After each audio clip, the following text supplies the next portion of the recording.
On the night of June 10, 2026, Ukrainian long-range strike assets executed an operation that crossed a threshold no previous action in this war had reached.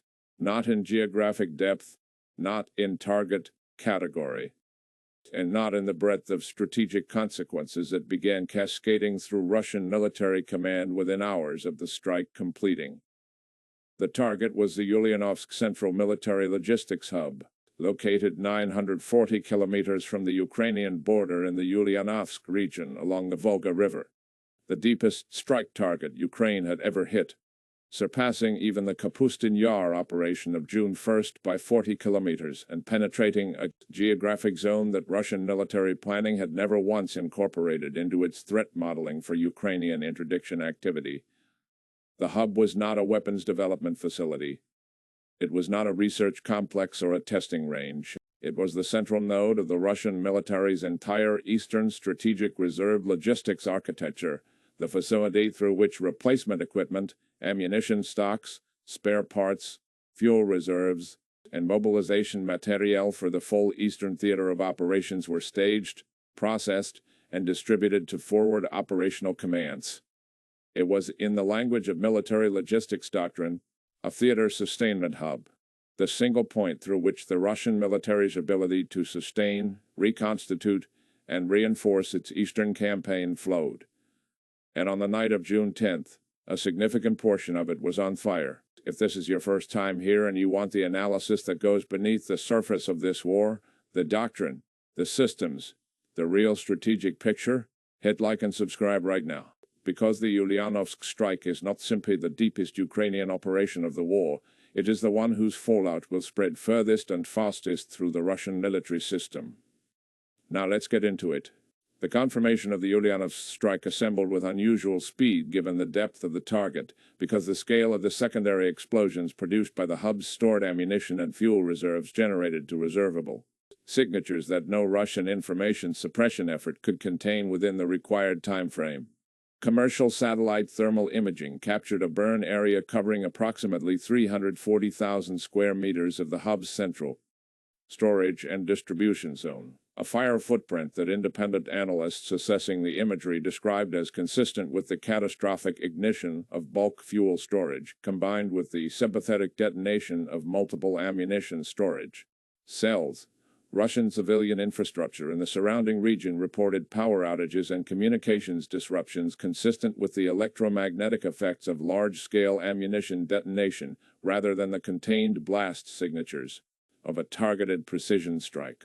Russian emergency services deployed assets from 4 surrounding oblasts, a mutual aid mobilization scale that Russian emergency management protocols reserve for events assessed as exceeding the capacity of local and regional response resources, and intercepts of Russian military and administrative communications, reviewed by Ukrainian intelligence and described in briefings shared with European defense partners cited by ISW and Radio Liberty sources, recorded a response sequence at the Russian Ministry of Defense that analysts described as the most operationally significant crisis communication they had observed since the beginning of the war, not the emotional disorder that had characterized the Kremlin's response to the Kapustin Yar strike, but the cold, controlled language of a military institution attempting to manage a logistics catastrophe whose operational implications it was still in the process of calculating.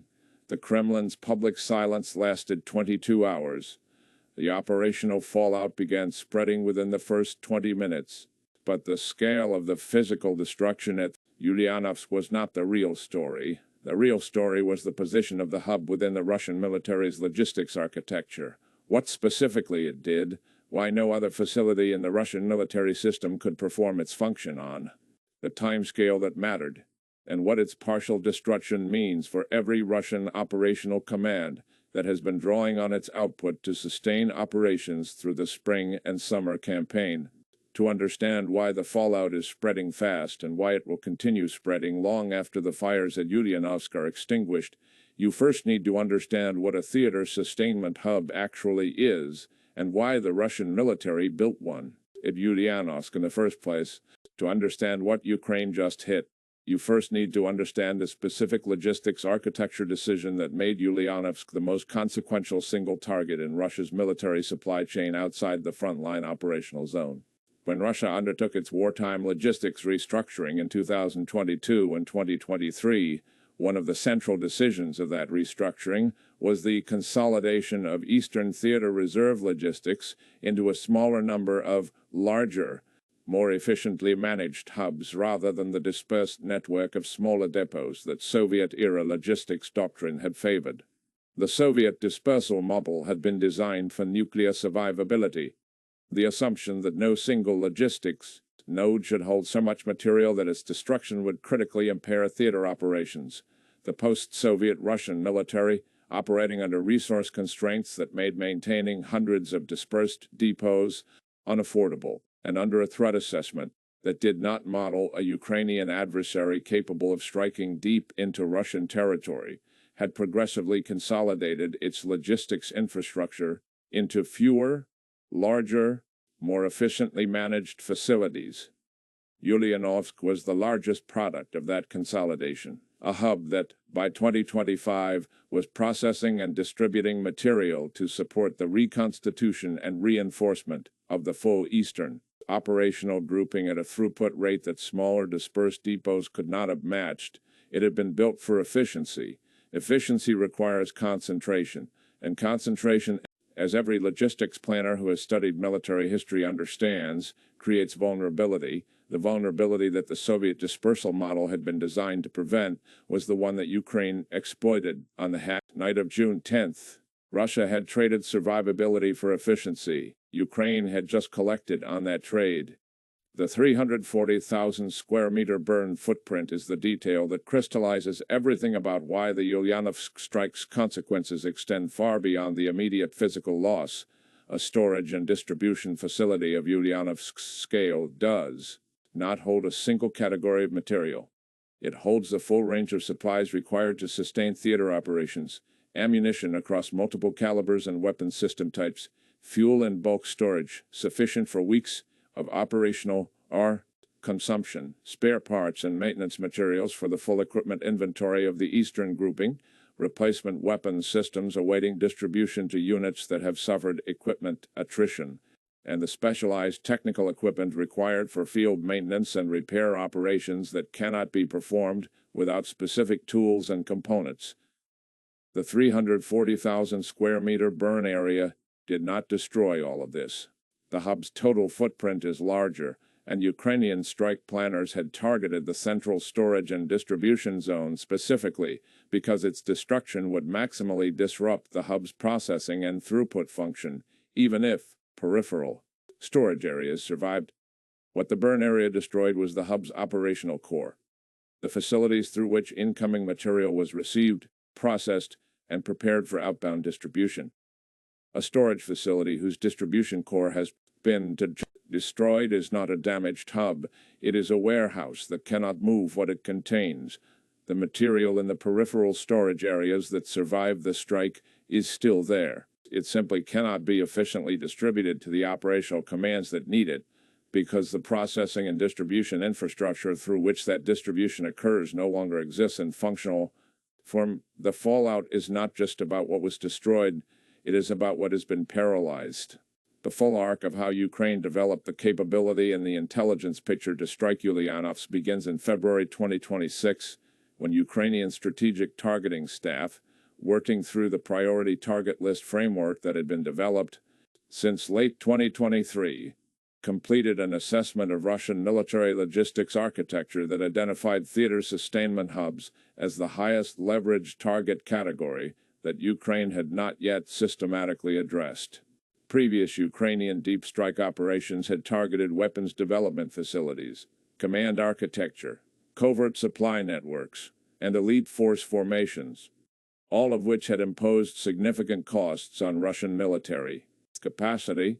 What they had not targeted was the logistics backbone that sustained the reconstitution pipeline, the system through which destroyed equipment was replaced, depleted ammunition stocks were replenished, and exhausted formations were rebuilt to operational effectiveness. The assessment concluded that the Russian military's ability to absorb the losses imposed by Ukrainian operations and continue at operational tempo was dependent on the throughput capacity of its theater logistics architecture, and that degrading that throughput capacity would impose a delay on reconstitution that would compound every other pressure the spring campaign was generating. Ulyanovsk was identified as the primary target within that category, the single node whose degradation would impose the broadest and longest-lasting throughput reduction across the widest range of supply categories simultaneously. The strike platform used at Ulyanovsk was a developed variant of the system employed at Kapustin Yar 9 days earlier, modified for a logistics target profile that required area effects across the distribution core, rather than the precision point effects used against the research facilities at Kapustin Yar and Sarov. The platform's range performance at 940 kilometers represented the operational edge of its demonstrated capability. Ukrainian strike planners had accepted that edge as a planning constraint and designed the strike package around it. On the night of June 10th, the package performed at the edge of its capability envelope. It was enough. Step back now to the full campaign, because the Ulyanovsk strike completes a strategic logic that has been building since March 2026 and whose full architecture is now visible for the first time. Ukraine's spring campaign has targeted 6 distinct categories of Russian military capacity in a sequence that, assessed in retrospect, describes a deliberate layering of pressure across the full depth of the Russian war machine. The Grey Mirror dismantlement in March removed Russia's covert precision component supply. The Voronezh and Sarov strikes in May removed years from Russia's advanced weapons development timeline. The Southern Command spoofing and the elite formation destruction degraded Russia's current operational capacity. The Volga system breach and the destruction of Operation Iron Meridian removed Russia's offensive initiative on the 2 most active fronts, and the Ulyanovsk strike has now attacked the system that connects all of these. The logistics architecture through which Russia's capacity to replace, reconstitute, and sustain its forces flows. Each layer of the campaign has targeted a different temporal dimension of Russian military power. The covert network disruptions targeted the current supply. The weapons development strikes targeted the future capability. The operational defeats targeted the present initiative, and the Ulyanovsk strike targets the reconstitution pipeline, Russia's ability to recover from the losses that the other campaign layers have imposed. A military that cannot reconstitute faster than it is being degraded is a military whose capacity is in terminal decline regardless of the size of its mobilization base and regardless of the output of its defense industrial facilities. Ukraine has not just attacked Russian capacity, it has attacked Russia's ability to rebuild capacity. That is the strategic logic the Ulyanovsk strike completes.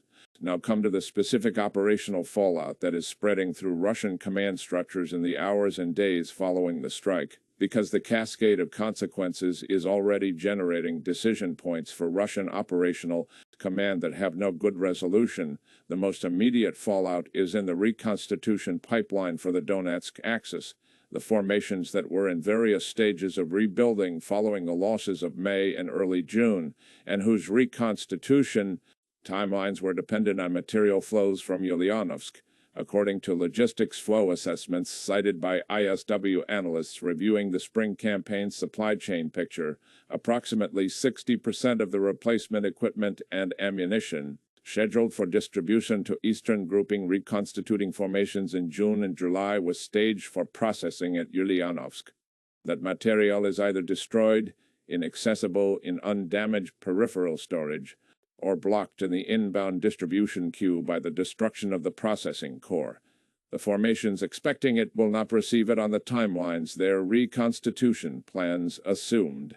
The Donetsk axis grinding advance, which Russian operational command had been sustaining through the combination of frontline attrition units and the expectation of reconstituted reserve formations becoming available through the summer, will now be sustained by frontline attrition units alone, units whose equipment and ammunition consumption rates are already straining a supply chain that has been under pressure since the propellant crisis of April. The Southern Front, which was already unraveling before June 10th, now faces a reconstitution deficit that makes the prospect of stabilizing the Zaporizhzhia axis at a new defensive line significantly more difficult than it was the day before the strike. And the operational reserve pool, the formations that Russian command was expecting to have available for contingency response through the summer, has had its availability timeline extended by the reconstitution delay the Ulyanovsk strike has imposed. Russia is not out of options, but its options are becoming fewer, slower, and more expensive, with each week that the spring campaign's cumulative effects compound. Here is the final strategic reality that the strike on Russia's deepest military hub illuminates. The Russian military entered this war with a logistics architecture that had been optimized for efficiency under a threat assessment that did not model a Ukrainian adversary capable of reaching its theater sustainment infrastructure. It has spent 4 years fighting a war that has progressively invalidated every assumption that architecture was built on. The assumption of short duration, the assumption of geographic sanctuary, the assumption that frontline losses could be absorbed and replaced faster than they were being imposed. The Ulyanovsk strike is the moment at which the invalidation of those assumptions reaches the logistics backbone itself. Russia can still fight, it can still generate fires, hold most of its current positions, and impose costs on Ukrainian advances. What it is progressively losing is the ability to do those things tomorrow at the same rate it is doing them today, because the system that replenishes what today's fighting consumes has been struck at its most critical node, at its deepest and previously most secure location, by an adversary whose strike capability has now demonstrated that no point in the Russian military logistics system is beyond reach. The old assumption that theater-level logistics infrastructure, sitting nearly 1,000 kilometers from the front line, was safe from interdiction, is gone. What replaces it is a Russian military logistics system that must now plan for the possibility of Ukrainian interdiction at any node, at any depth, at any time, a planning requirement that imposes dispersal costs, redundancy investments, and security overhead that the Soviet military could afford, and that the current Russian military, conducting an active war on a degraded resource base, cannot. The fallout from Ulyanovsk is not just the material destroyed and the reconstitution timelines extended, it is the permanent revision of every Russian assumption about the depth at which its military infrastructure is safe. That revision has no quick fix. It has no procurement solution. It is a strategic condition that will shape Russian military planning for years beyond the end of this war. And it began spreading on the night of June 10th, 40 minutes after the first Ukrainian strike package crossed into Ulyanovsk airspace and found nothing waiting to stop it. What do you think this comes down to? Does the degradation of Russia's theater sustainment hub at Ulyanovsk, compounding the accumulated losses of the spring campaign across every domain of Russian military capacity, represent the inflection point at which the Russian military's ability to sustain current operational tempo enters irreversible decline? Or does Russia's mobilization depth, its remaining defense industrial output, and its capacity to reroute logistics through alternative nodes mean that the Ulyanovsk strike, however damaging, is absorbed as a manageable setback rather than a system-breaking blow? Tell me in the comments. And if this channel is where you come for the real analysis, the systems, the doctrine, the strategic picture beneath the daily headlines, make sure you are subscribed, because what is unfolding here is the most consequential military campaign in Europe since 1945, and the story is not finished yet.